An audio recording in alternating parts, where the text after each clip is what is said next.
2 p.m.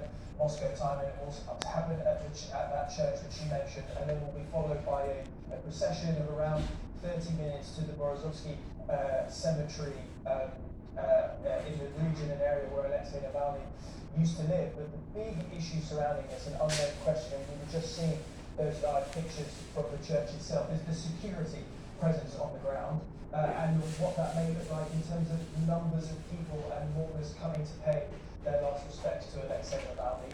His team has made it known in recent days that they would like people to come out, whether they knew Alexei or they met Alexei personally, or they just know of Navalny from his video messages and his investigations, exposing the corruption at the heart of the Kremlin, to come and pay their final respects. But Kim, before the funeral takes place, we have already seen in the days after Alexei Navalny died, detentions and arrests of people just coming to lay a flower at a memorial. This wasn't even a place that was representative of Alexei Navalny, so the situation where he may finally be laid to rest could well see some detentions and arrests and potentially a real flashpoint. I will be watching this message in Berlin. Thanks so much.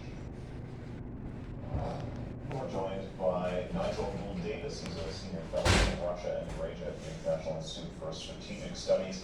Thanks so much for joining us here again. So we're hearing of a heavy police presence, pro-government agents, agents provocateurs, I guess. What are you expecting to see unfold in the hours ahead?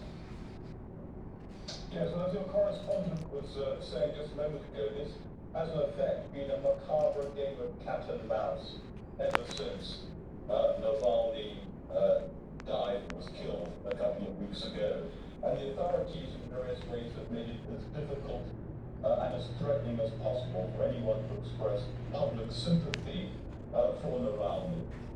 So I think we can expect a very strong police presence, intimidation of those who wish to attend. There are reports that potentially only Navalny's relatives might be allowed to attend. We know there have been several hundred arrests in many cities across Russia of those who demonstrated against Navalny's death. So the authorities sort of realize that they cannot entirely deny Navalny a funeral, but they are going to make it as difficult and as threatening as possible for anyone who actually wishes to attend it or express support for it. Yeah, in March of 2015, we saw thousands of people lining the streets to mourn the assassinated opposition politician Boris Nemtsov. We're unlikely to see that this time, right? I mean, the circumstances seem quite different. Indeed, that's a very good point of reference, I think, and it is a measure of how much Russia has changed even then, that these funeral arrangements are being handled in a totally different way. As you say, Nemtsov's funeral was a substantial public occasion. There was an open coffin and a very long line of supporters. It took many hours for them to file past. Lots of prominent opposition figures were able to attend and to give speeches. Bizarrely, you might think in retrospect today, Putin even sent a representative to that funeral.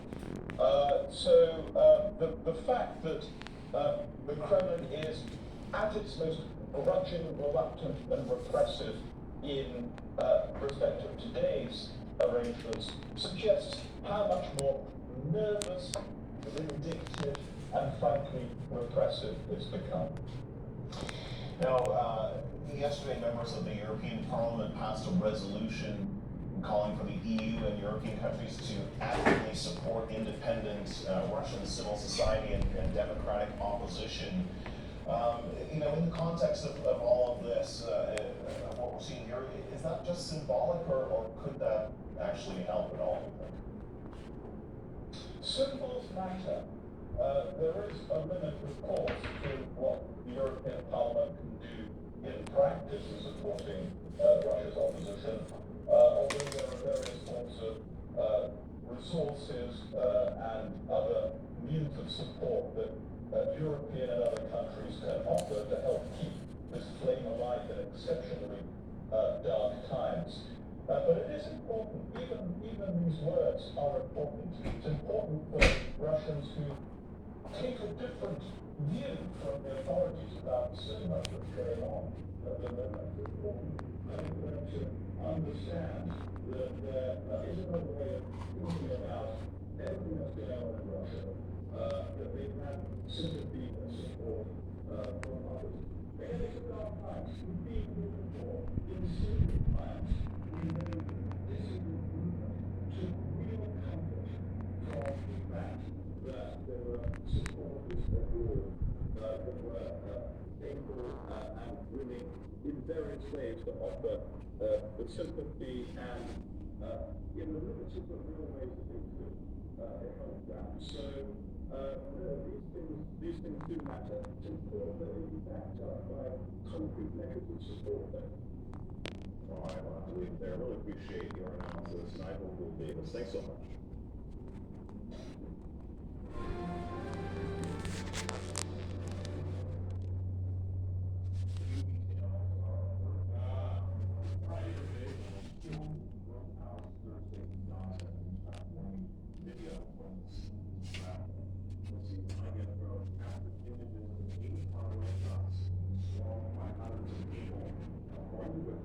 Israeli forces opened fire in Al-Nusra Gaza force, and at least 112 people were killed. Most 800 injured.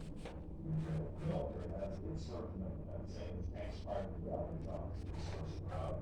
Israeli troops only shot people who approached them in a threatening manner. Also, ceasefire talks are now in doubt. President Joe Biden.